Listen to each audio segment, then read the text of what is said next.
आज हरिद्वार आ रहे हैं उपराष्ट्रपति जगदीप धनखड़। रूट हुए डायवर्ट, चप्पे चप्पे पर तैनात होंगे जवान। सीएम धामी ने पुस्तक मेले का किया शुभारंभ। उत्तराखंड को नशा मुक्त बनाने पर दिया जोर। 2025 तक राज्य को नशे से मुक्त करने का संकल्प।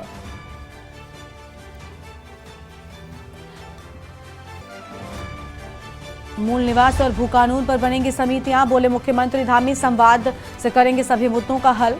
तीर्थ पुरोहित महापंचायत का भू कानून रैली को समर्थन। केदारनाथ गर्भगृह में सोने की परत पर भी विवाद। भू कानून को लेकर 24 दिसंबर को प्रस्तावित रैली का समर्थन। उत्तराखंड में कोरोना का अलर्ट। दून मेडिकल कॉलेज में आइसोलेशन वार्ड तैयार, होगी आरटीपीसीआर जांच। उत्तराखंड मौसम विभाग ने पूर्वानुमान जारी किया। आज से बारिश बर्फबारी की संभावना। अधिक ऊंचाई वाले क्षेत्रों में बर्फबारी का अलर्ट। आप देख रहे हैं के न्यूज, खबरों का सारथी।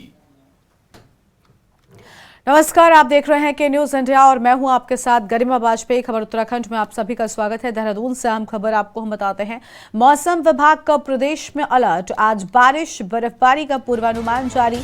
निदेशक ने पश्चिमी विक्षोभ से बदलाव की संभावना जताई। हरिद्वार, बागेश्वर, पिथौरागढ़, पौड़ी, देहरादून में भारी बारिश का अलर्ट है। टिहरी, रुद्रप्रयाग, चमोली, उत्तरकाशी में बारिश का अलर्ट। 3000 मिलीमीटर से अधिक ऊंचाई वाले क्षेत्रों में बारिश और बर्फबारी की संभावना है। उत्तरकाशी, रुद्रप्रयाग, चमोली, बागेश्वर, पिथौरागढ़ में बर्फबारी का अलर्ट मौसम विभाग की ओर से जारी कर दिया गया है।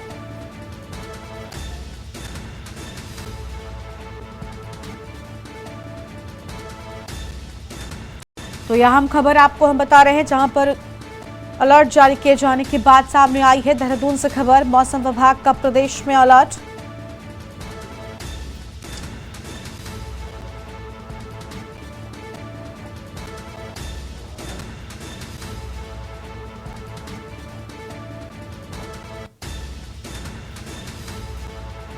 हरिद्वार, बागेश्वर, पिथौरागढ़, पौड़ी, देहरादून में बारिश का अलर्ट जारी किए जाने की बात सामने आई। मौसम विभाग की ओर से अलर्ट जारी किया गया है। बड़ी खबर आपको हम बता रहे हैं। टिहरी, रुद्रप्रयाग, चमोली, उत्तरकाशी में बारिश का अलर्ट जारी किया गया।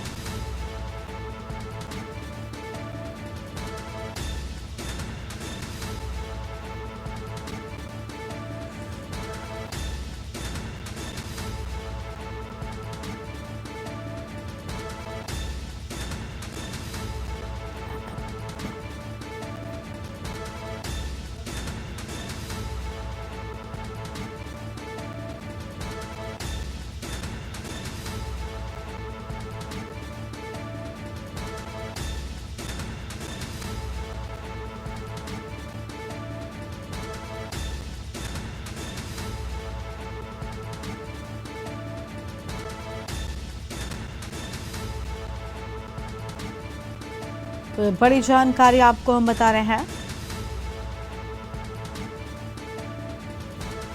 और इसी खबर पर बातचीत के लिए हमारे साथ हमारे संवाददाता अंकित काला जुड़ चुके हैं। अंकित, मौसम विभाग की ओर से बारिश और बर्फबारी का अलर्ट जारी किया गया है, क्या है पूरी जानकारी और आपके पास? देखिए, मौसम विभाग के निदेशक विक्रम सिंह की तरफ से ये जानकारी दी गई है, जिसमें उन्होंने बताया है कि आज उत्तराखंड में पश्चिमी विक्षोभ के सक्रिय होने की संभावना है और इसकी वजह से जो 3000 मीटर से अधिक ऊंचाई वाले क्षेत्र हैं वहां पर हमें बर्फबारी देखने को मिल सकती है और इसकी वजह से कहीं ना कहीं जो ठंड है वो आने वाले दिनों में और बढ़ेगी। इसके अलावा जो मैदानी क्षेत्र हैं वहां पर भी हल्की बारिश देखने को मिल सकती है। ऊंचाई वाले क्षेत्रों की बात करें गरिमा, तो उत्तरकाशी, टिहरी, पौड़ी, नैनीताल और इसके अलावा मसूरी और तमाम धनौल्टी के क्षेत्र हैं जहां पर कि हमें हल्की बर्फबारी देखने को मिल सकती है। तो कहीं ना कहीं वेस्टर्न डिस्टर्बेंस के चलते मौसम में ये परिवर्तन देखने को मिलेगा। इसके साथ ही मौसम विभाग का ये कहना है कि इस सीजन में जो वर्षा है वो काफी कम हुई है। करीब करीब 40% कम इस समय उत्तराखंड में बारिश हुई है। तो निश्चित ही ये एक नकारात्मक संकेत है, लेकिन मौसम विभाग का ये अनुमान है कि आज उत्तराखंड के पहाड़ी क्षेत्रों में बर्फबारी देखने को मिल सकती है। इसके अलावा जो मैदानी क्षेत्र है वहां पर हल्की बारिश देखने को मिल सकती है और इसके बाद फिर आगे मौसम में किस तरीके का परिवर्तन आएगा इस पर मौसम विभाग निगाह बनाए हुए है। लेकिन फिलहाल कम वर्षा की वजह से कहीं ना कहीं जो सूखी ठंड है वो काफी पड़ रही है और लोग इसकी वजह से काफी बीमार भी हो रहे हैं। बिल्कुल, साफ तौर पर ठंड के चलते लोगों को समस्याओं का सामना करना पड़ रहा है, लेकिन कई जगहों पर अंकित बर्फबारी की संभावना भी है। ऐसे में जो पर्यटक इस मौसम में पहुंच रहे हैं, उत्तराखंड का रुख कर रहे हैं, खासतौर पर पहाड़ी इलाकों का, उनमें बताया जा रहा बेहद खुशी नजर आ रही है। बिल्कुल, देखिए मौसम विभाग ने ये अनुमान जताया है गरिमा की जो 3000 मीटर से अधिक ऊंचाई वाले क्षेत्र हैं वहां पर हमें बर्फबारी देखने को मिल सकती है। इसमें हमारा जो तमाम पर्यटक स्थल है यहाँ पर जो बर्फबारी देखने के लिए पर्यटक दूर दूर से यहाँ पर आ रहे हैं। तमाम जो होटल है उनकी बुकिंग इस समय काफी हद तक फुल हो चुकी है। और इसके अलावा जो नैनीताल है, मसूरी है, धनौल्टी है और चमोली क्षेत्र है, औली है, यहाँ पर अधिकांश जो पर्यटक है वो इस समय देखने को मिल रहे हैं। और अभी 25 दिसंबर की और 31 दिसंबर को लेकर के भी बुकिंगें काफी ज्यादा हो चुकी है।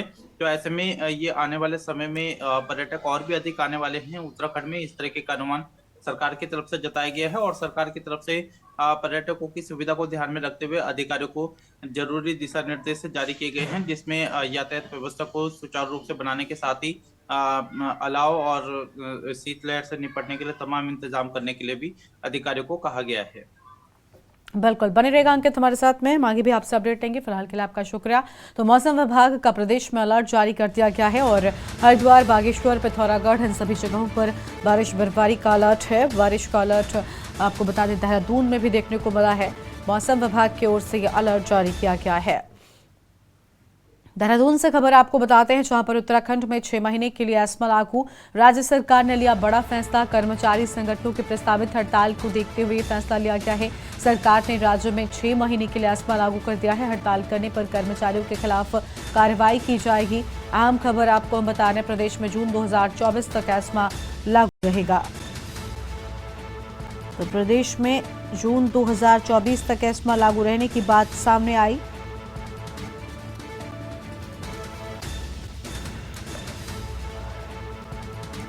हड़ताल करने पर कर्मचारियों के खिलाफ कार्रवाई की जाएगी। बड़ी खबर आपको हम बता रहे हैं, सचिव कार्मिक शैलेश पगौरी ने आदेश जारी कर दिए हैं।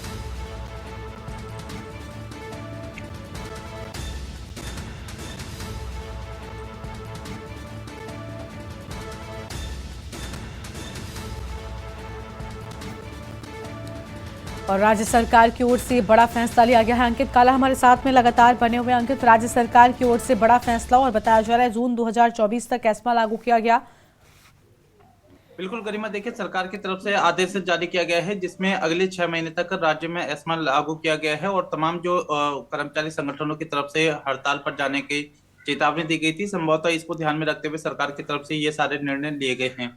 अब सरकार ने जो निर्णय लिया है इसकी वजह से कर्मचारी संगठनों में तो आक्रोश है ही, लेकिन कर्मचारी संगठन अभी भी मानने को तैयार नहीं है। उनका कहना है कि तमाम जो कर्मचारी संगठन है वो जानबूझ करके या अपनी खुशी से इस आंदोलन को नहीं कर रहे हैं, बल्कि जो उनकी जायज मांगे हैं उनको पूरा करने के लिए सरकार से मांग की जा रही है। और सरकार ने कर्मचारी हित को न ध्यान में रखते हुए एस्मा लागू किया है। लेकिन कर्मचारियों का ये कहना है गरिमा कि वो अभी आंदोलन को जारी रखेंगे, जबकि सरकार का कहना है कि यदि एस्मा के नियमों का उल्लंघन किया गया तो ऐसे कर्मचारियों के खिलाफ सख्त से सख्त कार्रवाई की जाएगी। और मुख्यमंत्री पुष्कर सिंह धामी की तरफ से इस तरह के दिशा निर्देश जारी किए गए हैं और इस संबंध में आदेश भी जारी किया गया है। तो अगले 6 महीने तक किसी भी तरीके की जो हड़ताल है या प्रदर्शन है या इस तरीके से कार्य को बाधा पहुंचाने का काम अगर कर्मचारी संगठनों के द्वारा किया जाता है तो निश्चित इस पर कार्रवाई की जाएगी। और सरकार का ये कहना है कि जून 2024 तक ये आदेश लागू रहेगा और जनहित को देखते हुए सरकार ने ये निर्णय लिया है।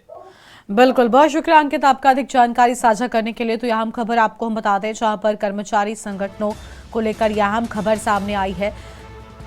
प्रस्तावित हड़ताल को देखते हुए ये फैसला लिया गया है।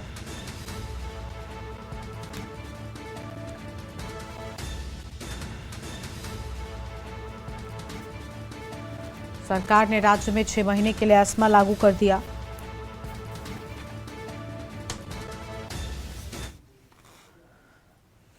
देहरादून से खबर आपको हम बताते हैं, जहां पर उत्तराखंड के आईपीएस अधिकारियों का प्रमोशन। उत्तराखंड सचिवालय में अधिकारियों की डीपीसी संपन्न, भारतीय पुलिस सेवा के अधिकारियों की डीपीसी संपन्न और सभी पदोन्नत 1 जनवरी 2024 से लागू होंगी। ये बड़ी खबर आपको हम बता रहे हैं।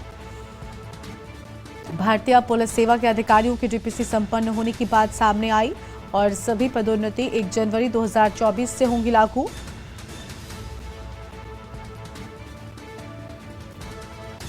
देहरादून से खबर, उत्तराखंड के आईपीएस अधिकारियों को लेकर यह अहम खबर। उत्तराखंड सचिवालय में अधिकारियों की डीपीसी संपन्न होने की बात सामने आई है और भारतीय पुलिस सेवा के अधिकारियों की डीपीसी संपन्न।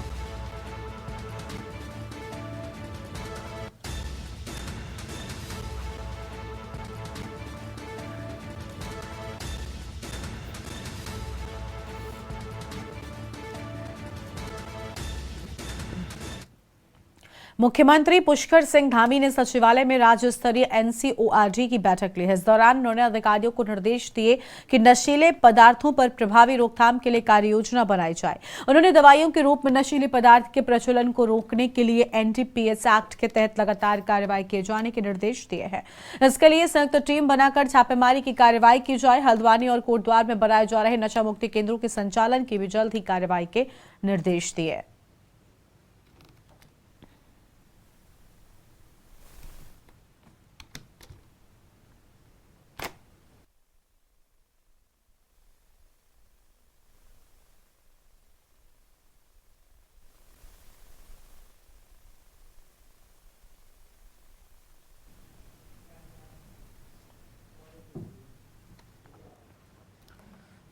मुख्यमंत्री पुष्कर सिंह धामी से सचिवालय में उत्तराखंड क्रांति दल के पूर्व विधायक काशी सिंह एरियो और पुष्पेंद्र त्रिपाठी ने शिष्टाचार भेंट किया। उन्होंने मुख्यमंत्री को राज्य में भू कानून एवं मूल निवास तथा अन्य विभिन्न विषयों से संबंधित ज्ञापन भी सौंपा है।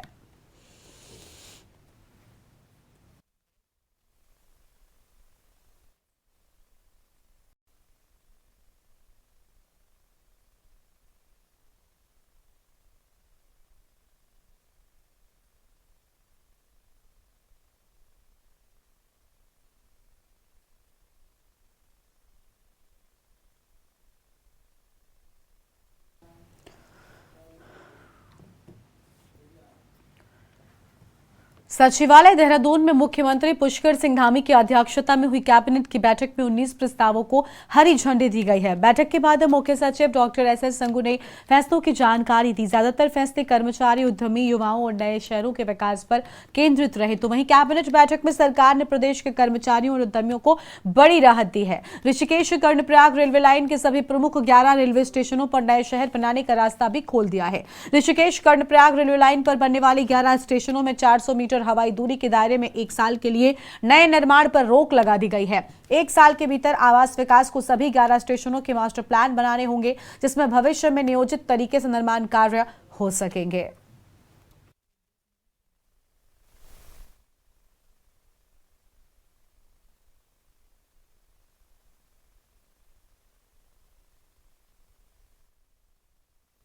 आज की कैबिनेट में पहला मत परिवहन विभाग का था।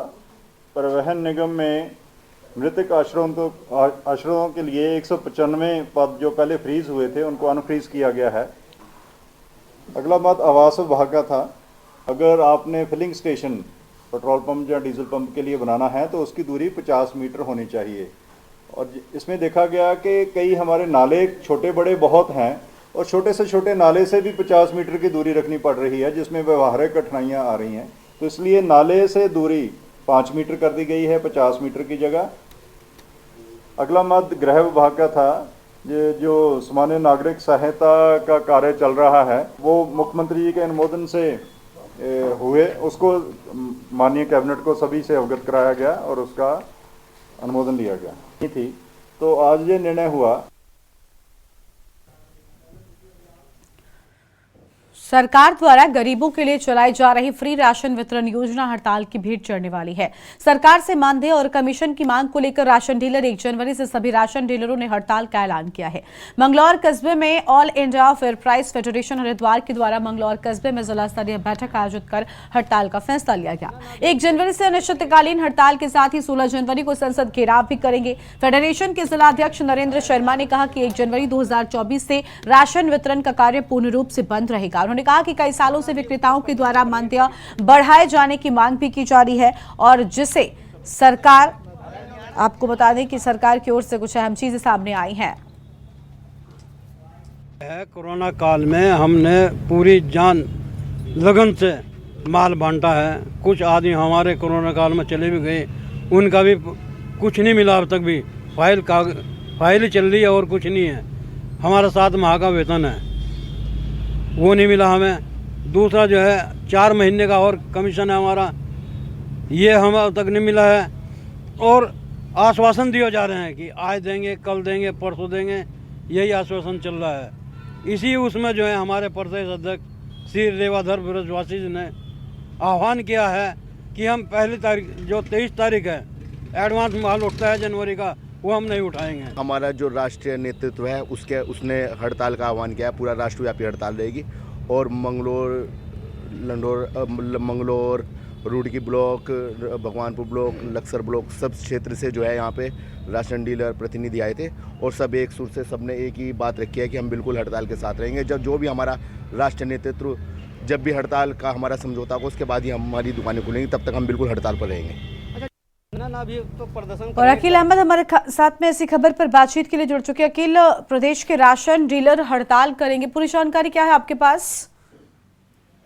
देखिए, 1 जनवरी 2024 से जो प्रदेश के राशन डीलर हैं वो हड़ताल करेंगे और जो राशन जो है वो गोदाम से नहीं उठाएंगे। उनकी ये मांगे है कि करीब 7 महीने का उनका जो है वेतन रुका हुआ है, कमीशन रुकी हुई है। सरकार से कई बार उन्होंने आग्रह किया है, लेकिन सरकार उनको ये बकाये जो मानदेय नहीं दे रही, जिससे उनको काफी परेशानियों का सामना करना पड़ रहा है। इसी के लिए हरिद्वार के जो राशन डीलर एसोसिएशन है उनकी एक मीटिंग अभी मंगलौर में हाल में और इसीलिए उन्होंने ये निर्णय लिया कि 1 तारीख जनवरी से जो राशन डीलर हड़ताल पर जाएंगे। जी, बहुत शुक्रिया अखिल आपका अधिक जानकारी के लिए। तो आम खबर जहां पर जनवरी से प्रदेश के राशन डीलर बताया जा रहा है कि हड़ताल की बात सामने आ रही है, यहाँ हम खबर आपको हम बता रहे हैं।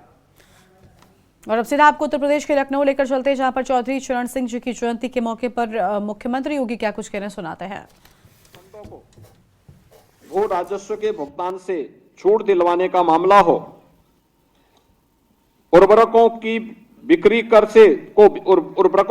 कर से मुक्त कराने का मामला हो, या काम के बदले अनाज कार्यक्रम की शुरुआत हो, या फिर राष्ट्रीय कृषि ग्रामीण विकास बैंक की स्थापना जैसे महत्वपूर्ण ऐसे कार्य थे जो चौधरी साहब ने अपने समय में किसानों के साथ जुड़ करके अन्नदाता किसानों के जीवन में व्यापक परिवर्तन करने के अभियान को आगे बढ़ाया था। और ये हमारा सौभाग्य है कि सन 2001 में जब भारतीय जनता पार्टी की सरकार ही प्रदेश में कार्यरत थी, उस दौरान चौधरी साहब के इन सपनों को जमीनी धरातल पर उतारने के लिए चौधरी साहब के जन्मदिन को किसान सम्मान दिवस के रूप में हम मना सकें, इस दृष्टि से राज्य सरकार ने जिस कार्यक्रम को आगे बढ़ाया था, आज ये अपनी एक नई ऊंचाइयों को प्राप्त कर रहा है।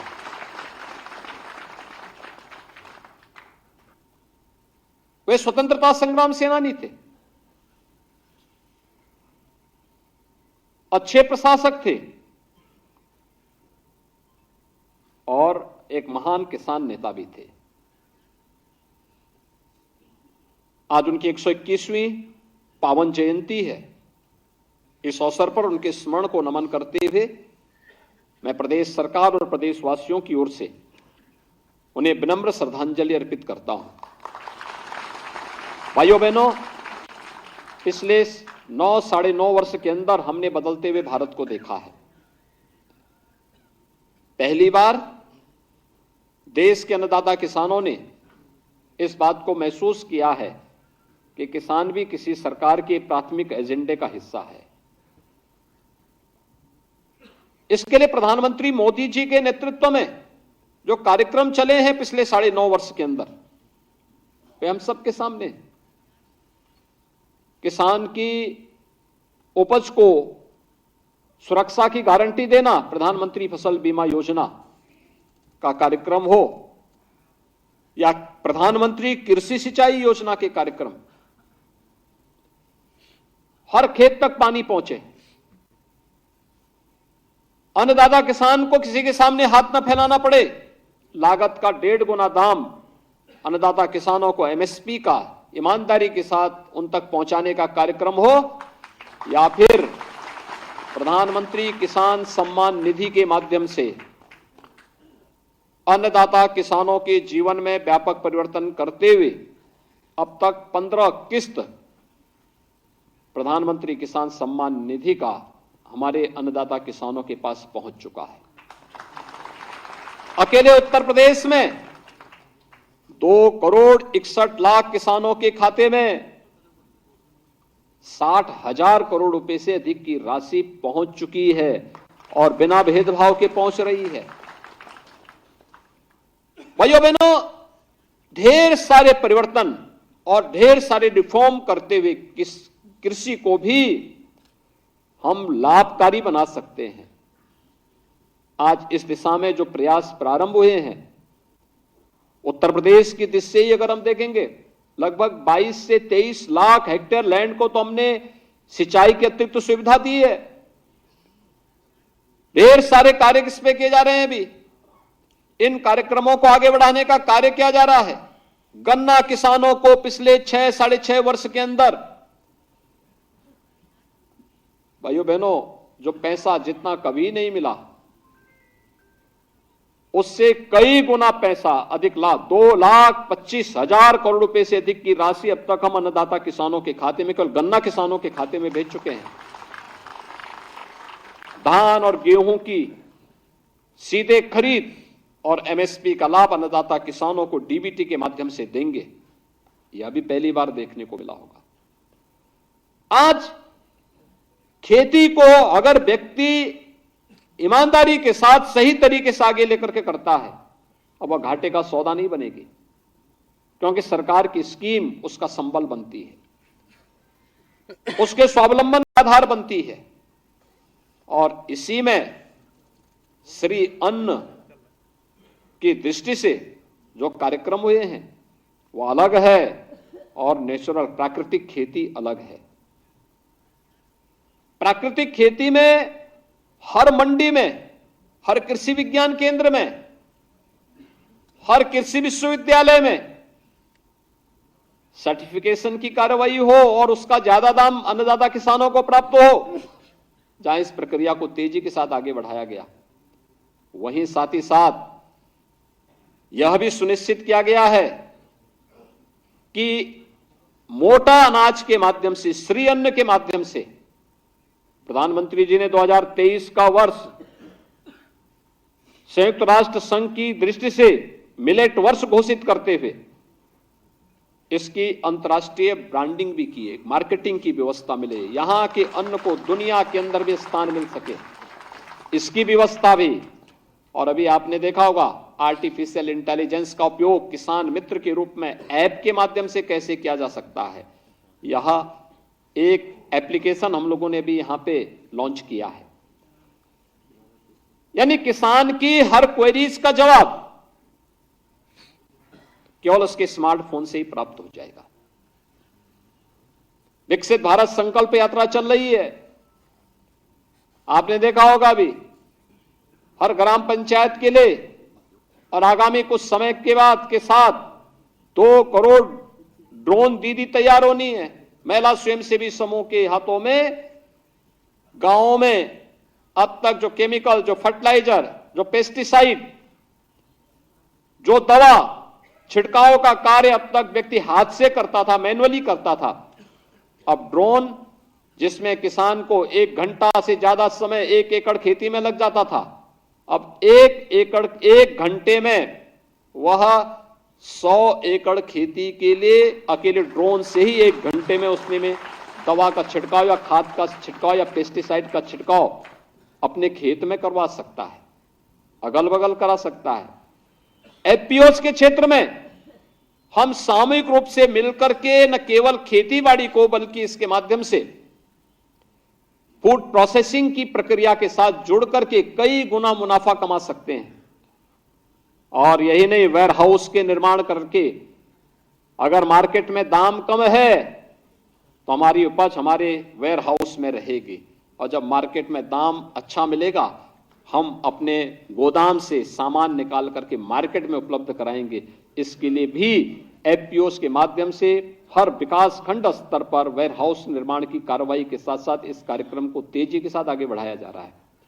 भाइयों बहनों, ढेर सारे कार्यक्रम चले हैं। पहली बार आपने देखा होगा, अब तक तो मनुष्यों की ही जांच होती थी, अब तो मनुष्य के साथ साथ जिस धरती माता के द्वारा हमारा पेट भरने के लिए और हमारी जीविका को चलाने के लिए अन्न उत्पन्न किया जाता है, उस धरती माता की सेहत की भी देखभाल होगी। प्रधानमंत्री सॉइल हेल्थ कार्ड इसका उदाहरण है।